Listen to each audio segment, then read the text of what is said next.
Halo, Assalamualaikum warahmatullahi wabarakatuh. Ketemu lagi di materi statistik. Di sini kita akan membahas uji korelasi non-parametrik. Materinya saya ambil dari buku textbook kita, Douglas Lin et al. Dan sumber lainnya. Ini kalau di buku Lin itu ada di chapter 15 dan 16 ya. Setelah sebelumnya kita membahas korelasi parametrik menggunakan Pearson, sekarang kita akan membahas korelasi non-parametrik. Nah, ini adalah outline kita hari ini. Yang pertama kita akan membahas pengertian uji korelasi non-parametrik, lalu syarat uji korelasinya, kemudian jenis uji korelasi non-parametrik, lalu rumus menghitung nilai koefisien korelasinya, lalu kita menginterpretasi kesimpulan berdasarkan nilai koefisien korelasinya. Nah, balik lagi ke tabel ini ya, tabel yang selalu kita jumpai sebelum kita membahas statistik inferensial. Nah, ini untuk uji hipotesis asosiatif atau asosiasi. Seperti yang kita ketahui, ketika kita melibatkan lebih dari satu variabel, berarti ada minimal 2 variabel, kita akan membahas uji hipotesisnya, itu ada uji hipotesis asosiasi atau asosiatif. Nah, sekarang kita masuk ke yang non parametrik. Nah, kalau yang sebelumnya kan kita masuk ke parametrik ya, interval rasio, kita membahas korelasinya itu, kita membahas korelasi Pearson product moment, atau kita lebih kenal dengan Pearson saja. Nah, untuk yang non parametrik kita melihat untuk skala variabelnya nominal kita akan menggunakan chi-square, kemudian untuk yang ordinal kita akan menggunakan korelasi Spearman-Rank. Nah, untuk yang tahu ini kita nggak pelajari ya, kita hanya sampai ke Spearman-Rank saja. Nah, sekarang kita akan membahas pengertian dan syarat uji korelasi non-parametrik. Nah, seperti yang sudah dijelaskan sebelumnya, korelasi itu adalah hubungan antar dua variabel. Lalu uji korelasi non-parametrik berarti uji statistik non-parametrik untuk melihat apakah hubungan antar dua variabel yang datanya nominal atau ordinal, atau bisa juga digunakan untuk skala interval dan rasio jika misalnya data tidak terdistribusi normal. Kalau terdistribusi normal, biasanya kita lebih condong ke arah uji parametrik ketika datanya itu skala pengukurannya interval maupun rasio. Nah, syaratnya untuk yang non-parametrik ini apa? Biasanya dia harus melibatkan dua variabel, kemudian datanya bersifat nominal atau ordinal, atau ketika interval dan rasio maka tidak terdistribusi normal. Nah, sebenarnya sih tanpa kita ketahui distribusi pun kita bisa menggunakan uji korelasi non-parametrik ini untuk data yang bersifat interval maupun rasio. Tapi ya balik lagi, kalau misalnya kita tahu terdistribusi normal, biasanya lebih baik kita menggunakan uji korelasi parametrik dibandingkan non-parametrik. Nah, kemudian dugaan adanya korelasi itu harus didasarkan oleh alasan teoritis, expert judgment, dan data-data historis yang kuat. Jadi jangan sampai adanya spurious correlation seperti yang udah dijelaskan pas di uji korelasi parametrik ya. Kalau dilihat cuma dari data saja, itu hubungan antara kemunculan Nicolas Cage dengan jumlah orang tenggelam itu hubungannya sangat kuat ya. Tapi apakah secara teoritis itu dimungkinkan? Jadi semakin banyak Nicolas Cage main film, jadi semakin banyak orang tenggelam, kan tidak seperti itu ya. Itu yang dinamakan dengan spurious correlation. Jadi harus ada alasan teoritisnya kenapa kita mengecek atau menguji atau menghitung korelasi antar dua variabel tersebut. Nah, ini adalah jenis-jenis uji korelasinya. Kalau misalnya datanya bersifat nominal atau skala pengukurannya nominal, kita akan menggunakan chi-square di sini. Kalau misalnya bersifat ordinal, kita bisa menggunakan korelasi Spearman-Rank. Kemudian kalau bersifat interval atau rasio dan tidak terdistribusi normal, kita juga masih bisa menggunakan Spearman-Rank. Nah, untuk yang pertama kita akan menggunakan chi-square atau membahas chi-square. Berarti ini untuk data yang skala pengukurannya adalah nominal. Untuk lebih gampangnya kita langsung masuk ke contoh soal ya di sini. Nah, ini contoh soalnya yaitu Rainbow Chemical Incorporation. Dia mempekerjakan pegawainya itu tipe penggajiannya itu ada yang penggajian secara jam-jaman, jadi penggajiannya berdasarkan jam kerjanya. Ada juga yang berdasarkan per bulannya itu gajinya berapa. Nah, kemudian di sini kan terlihat ya, jenis tenaga kerjanya ada yang jaman maupun ada yang gajinya bulanan. Nah, itu kan tidak ada yang lebih baik dibandingkan yang lain. Makanya di sini datanya itu nominal. Nah, kemudian Vice President of Human Resource itu dia mensurvei ada 380 karyawan. Nah, yang dia survei apa? Kepuasannya, level kepuasannya terhadap current healthcare benefit program. Jadi program benefit kesehatan yang ada saat ini. Nah, jadi di sini employee-nya itu diklasifikasikan berdasarkan penggajiannya. Ada yang penggajian bulanan dan penggajian berdasarkan jam. Nah, hasilnya itu ditunjukkan pada tabel 15.8.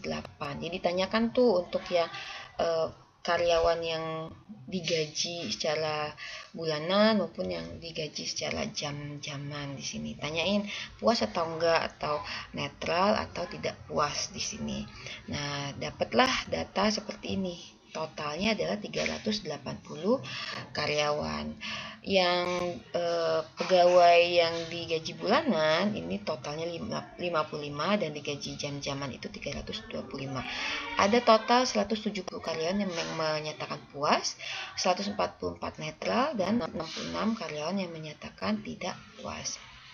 Pertanyaannya adalah, pada signifikansi level 5% atau 0,05, apakah cukup beralasan untuk menyimpulkan bahwa antara ini jenis penggajian dan level of satisfaction, level kepuasan tentang ini healthcare benefit itu dia berhubungan. Jadi ada nggak sih hubungan antara kepuasan tentang healthcare benefit dengan jenis pengupahan atau penggajian karyawannya.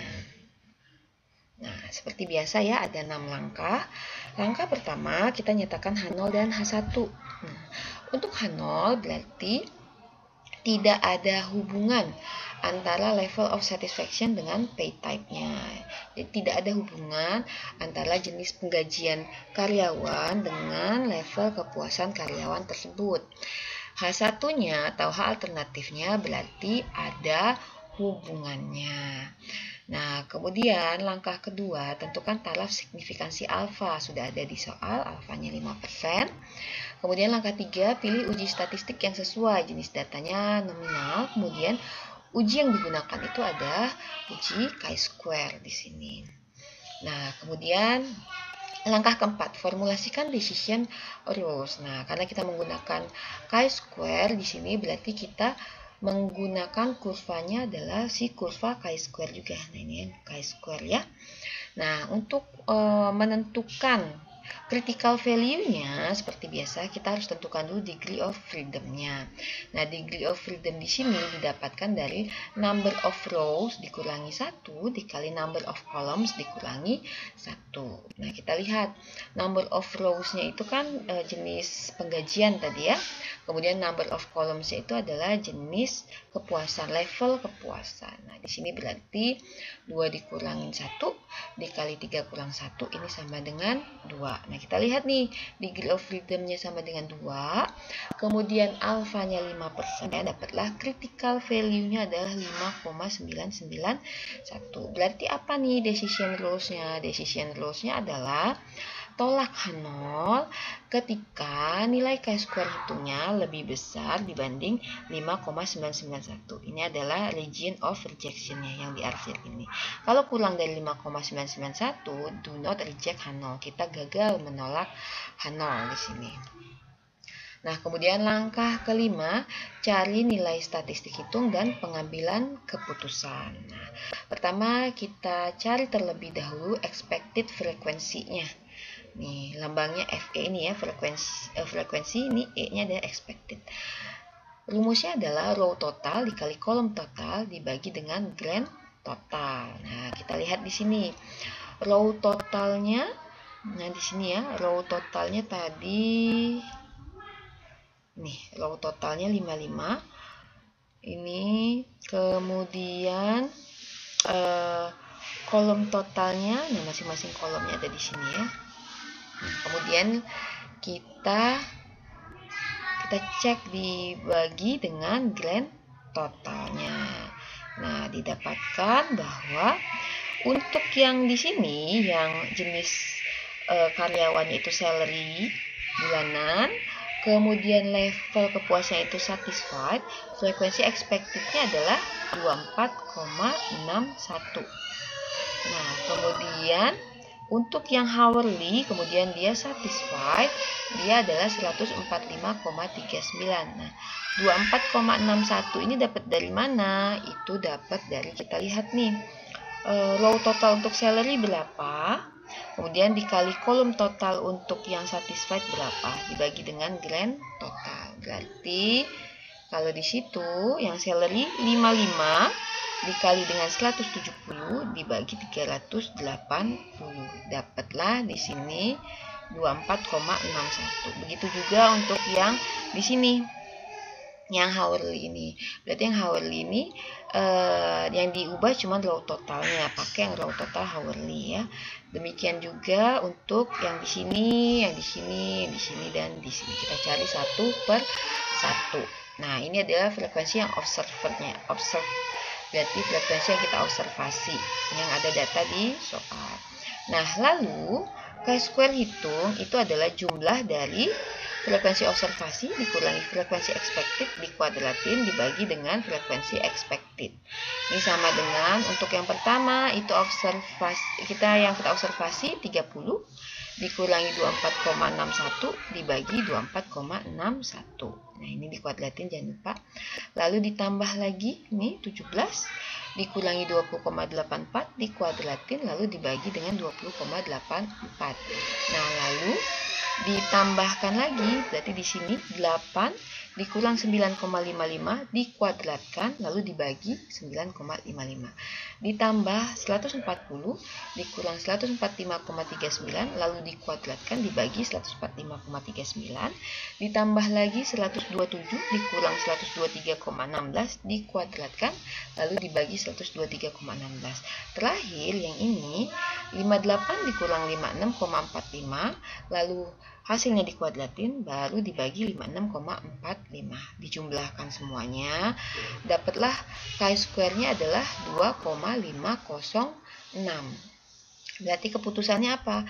Keputusannya adalah gagal menolak H0. Karena tadi kan critical value kita 5,991. Dia masih berada di daerah yang di sini, tidak lebih dari 5,991 atau kurang dari 5,991. Nah, berarti apa nih kesimpulannya? Cukup bukti untuk menyatakan tidak ada hubungan antara level kepuasan dengan jenis penggajiannya. Kita baca H0-nya saja. Nah, jadi ini adalah contoh pengerjaan untuk uji korelasi non-parametrik menggunakan uji chi-square. Nah, selanjutnya kita akan membahas untuk Spearman rank.